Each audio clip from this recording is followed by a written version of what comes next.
నిన్ను గెలిపించడం కోసం నేను ఓట్లు ఎన్నో వేయించి కష్టపడి నేను బ్లడ్ డొనేషన్ కూడా నీ పేరు మీద చేసిన.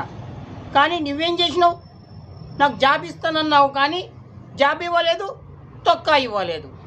కానీ నువ్వు బ్లాక్ మనీ మాత్రం బ్లాక్ మనీ 1000 కోట్ల రూపాయలు వెనకేసుకున్నావు. నిన్న నా ఫ్రెండు తల్లి ఐసీయూలో హార్ట్ అటాక్తో చచ్చిపోయింది.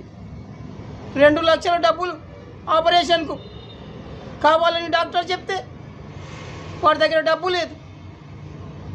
ఇక ఏం చేస్తాడో నిరుద్యోగి, వాడు కూడా టెన్షన్తో చచ్చిపోయిండు. ఇక నువ్వు వాడికి కూడా జాబ్ ఇస్తానని చెప్పినావు. ఇదేనా నీ మాట? నువ్వు మినిస్టర్ అయ్యావు కానీ నీ బ్లాక్ మనీ వెనకేసుకోవడానికే. అర్థమవుతుందా?